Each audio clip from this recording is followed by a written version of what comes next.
I, Muhammad IZWAN bin AZMI, today as a moderator, and we will be discussing the research we have done regarding the roles of occupational safety and health regulations in the workplace. In this topic, we will be discussing two main elements, which are roles of OSH, legal requirements in business management, and Occupational Safety and Health Act in Malaysia and its features. Before we start, I'm going to introduce for my group members. Panel 1, we have Nick Mama Azvan, and panel 2, we have IRFAN HISYAM, and panel number 3, VIISVAN. Welcome to the forum, guys. How are you guys doing? I'm okay. All right. Let's begin with our panel number 1. Nick, can you explain a little bit what the Occupational Safety and Health Act is? Okay, Assalamualaikum warahmatullahi wabarakatuh. My name is Ni Ahmad Nazran bin Ni Ahmad Khan. I will explain what the Safety and Health Act is. So, the Occupational Safety and Health Act 1994 under Act 514 is a law issued by the Malaysian government. Occupational safety and health are a management process that aims to protect the safety and health of workers. Safety in the workplace is an essential aspect of a company organization. In addition, safety in the workplace is a necessary element in guaranteeing the well-being of employees. Safety means a condition maintained or avoided from danger, disaster, or disturbance that may cause an incident. If viewed from a definitional point of view, health is protecting the body and mind from disease caused by process, materials, or procedures used in the workplace. These two words are combined to illustrate how important these two aspects are in the workplace. The Malaysian government took the necessary steps by introducing the Occupational Safety and Health Act 1994 on 25 February 1994. The introduction of the Occupational Safety and Health Act is considered a solution to this issue based on the study of workplace accidents and the factors involved. Responsibility for enforcing the Occupational Safety and Health Act has been given the Occupational Safety and Health Department JKKP under the Ministry of Human Resources.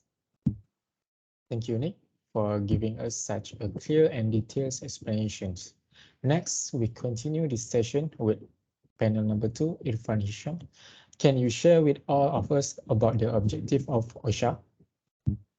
Thank you, the moderator IZWAN. So, about the objective OSHA. The main objective of OSHA 1994 is to secure the safety, health, and welfare of employees at work against any workplace hazard and risk activities involved. It is the requirement of the employer to ensure that there is an effective system in place, employee participation, and continual improvement in the management of OSH.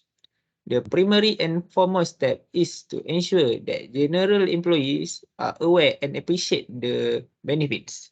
This training will provide awareness on occupational safety and health principles, hazards at workplace, and safety programs of OSH as a working culture. I see.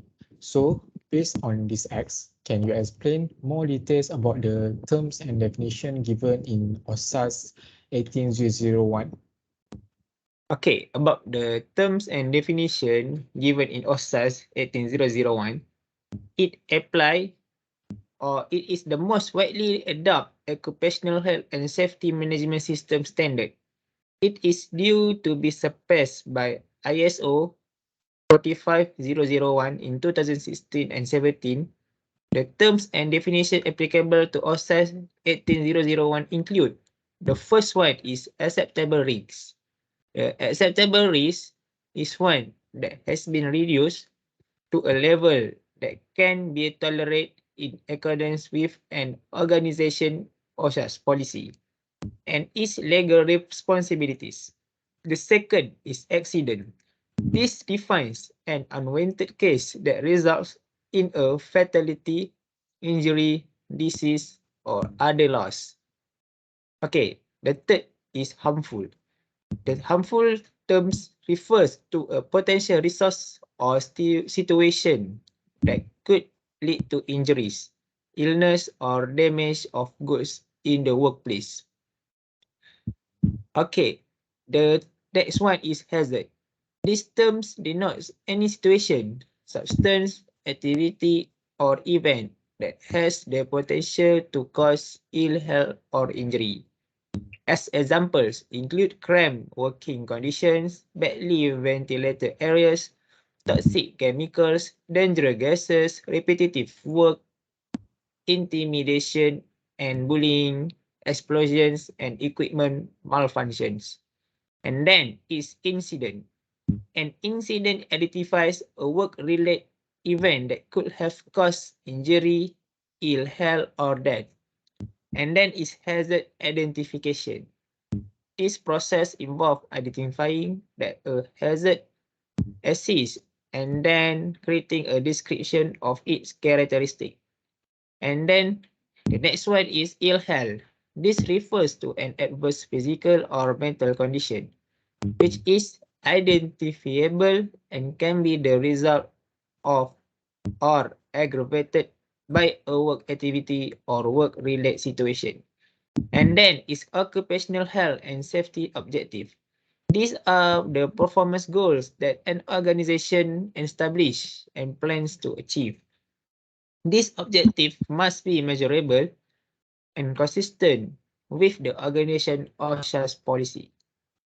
And then the next one is occupational health and safety performance. These are measurable controls that show how effectively an organization manage their OSHA's risks and the results they achieve compared to its OSHA's policy objective or any other appropriate OSHA's performance requirement. And the second last is occupational health and safety policy. This is a statement of the organization or commitment to the implementation of an ongoing maintenance of its OHSMS, as well as the improvement of its overall OSHA's performance. Management should use the policy to demonstrate their commitment to guide and fuel the implementation and maintenance of the OSHA's, to develop OSHA's goals and to inspire actions. And the final one is the workplace. It describes a physical location under the organization control where employees, contractors, and other perform the organization's work. To manage their OSHA's risk effectively, companies may extend their controls to include traveling, working at home, or working at customer's location. Thank you so much, Irfan, for a long explanation. So this is 11 terms of OSAS 18001. I guess all of us get the idea and have a better understanding about the OSHA. Let's move to our third panel, VIISVAN. Do you know about the OSHMS in the organization? Mind to share with us your point of view? Sure. Occupational safety and health, including compliance with the OSH requirements pursuant to national laws and regulations and practice, is the responsibility and duty of the employer. The employer shall show strong leadership and commitment to OSH activities in the organization and make appropriate arrangement for the establishment of an OSHMS. The system shall contain the main element of policy, organizing, planning, and implementation, evaluation, and action for improvement. So the first category is policy. Include activities related to the development of the organization's OSH policy statement, structures, and practices that ensure active and meaningful worker participation in OSH arrangement. So the second category is organizing. Addresses the establishment of OSH responsibilities and accountabilities, structures, a training system, competency definition, documentation practice, and a communication system. So the third category is planning and implementing. Addresses those activities associated with the fulfillment of the principle expressed in the OSH policy statement. These activities includes the initial assessments of the OSH arrangement and then the support, the actual system planning, development, and implementation functions.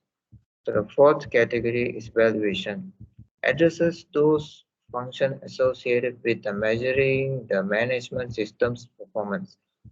This involves the development of performance monitoring and measurement protocols, investigation practices for accidents, auditing methods, and management review arrangement. So the last category is action for improvement.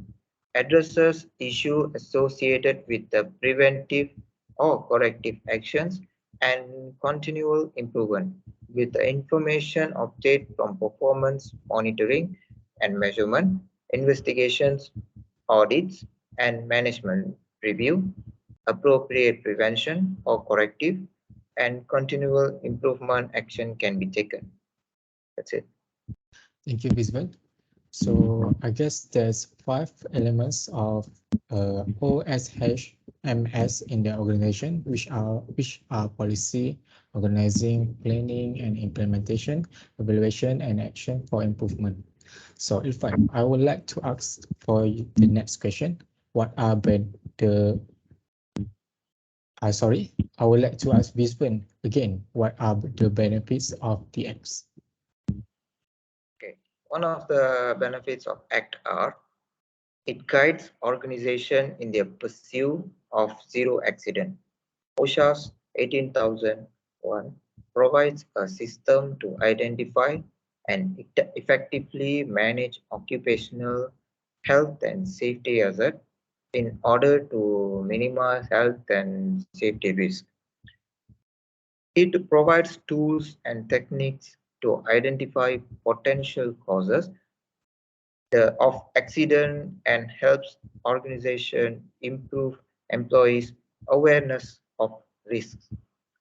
Incident and accident rates are reduced as a consequence of better control of work-related risk and improved performance monitoring. Improves the incident investigation process. So the next one, ensure organization comply with legal requirements. In order for organization to establish and maintain their OHSMS, they must take into account applicable legal requirements. Ensure organizations commit to comply and communicate all relevant legal information to employees and interested parties. So the next one, improves an organization's image. OSHA's 18001 drives organization to set occupational health and safety as a priority, ensuring that appropriate measures are taken to protect staff, employees, and everyone associated with their activities. The adoption of international best practice in relation to risk management can improve an organization's image and credibility among stakeholders, regulators, customers, prospective clients, and the public in general. An improved reputation can give organizations a competitive advantage by providing a safe environment to do business. So the next one, improves the workplace environment. Implementing this standard will show employees that an organization is committed to keeping them safe, therefore improving employee motivation, retention, and satisfaction. OSHA's 18001 can help organizations put in place clear procedures to decrease absenteeism. Improvement of communication and training will bring greater involvement and commitment from everyone. So the next one, help organizations save money. Implementing OSHA's 18001 reduced the likelihood of fines and prosecutions. By reducing accident and incident rates and work-related illness, it also reduced all the costs associated with them, costly medical claims, lost working days, time and money spent on investigation and paperwork. This standard is recognized by insurer, which can bring a decrease in insurance premium. Another benefit of OSHA's 18001 is the standard can be adopted by any organization regardless of its size or nature, whether it's a high risk or low risk business in the private or public sector. That's it. Thank you again, VIISVAN. So next we have Nick. What kind of incident investigation the OSAS 18001? Okay, when incidents relating to occupational health and safety happen, OSAS 18001 has specific requirements about the actions that should be taken. An incident is classified as work-related where ill health, injury, or a fatality occurred or could have occurred.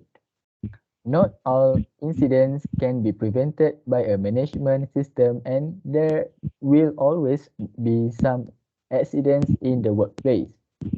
What we can do is analyze them properly and do our best to prevent them from happening again. So, where did the incident occur? The organization will sometimes not be allowed to investigate an incident, and legal authorities must be involved. This would be case where with the fire where the fire department should be called, or an incident with fatal consequences where police will be involved.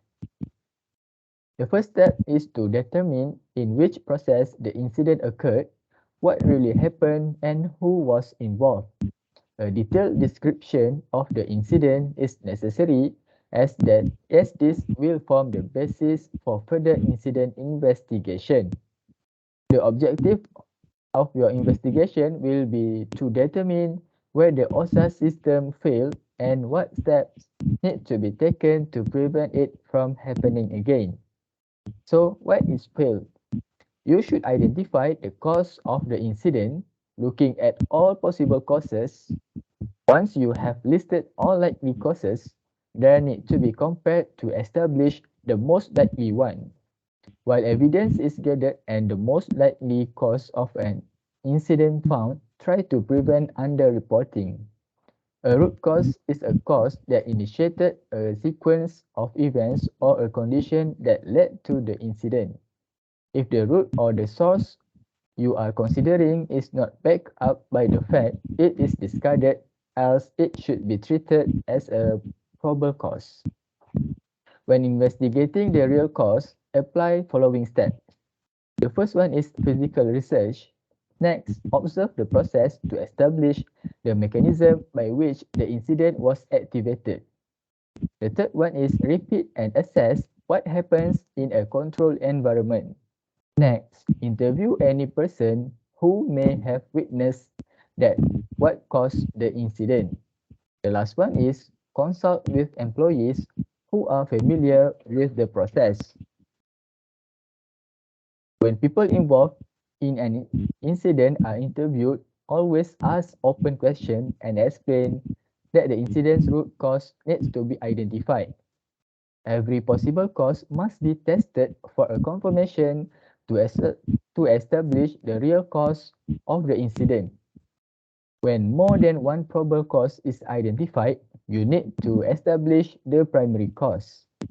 The result of your incident investigation should be findings that clearly show which part of your OSAS system has failed, what corrective actions should be taken, and what changes are required to improve the system.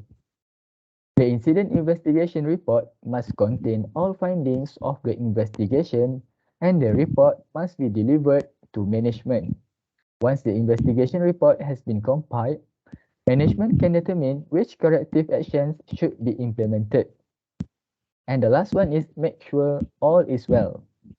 Whenever corrective actions are implemented, you need to follow up to establish whether the corrective actions have removed the cause.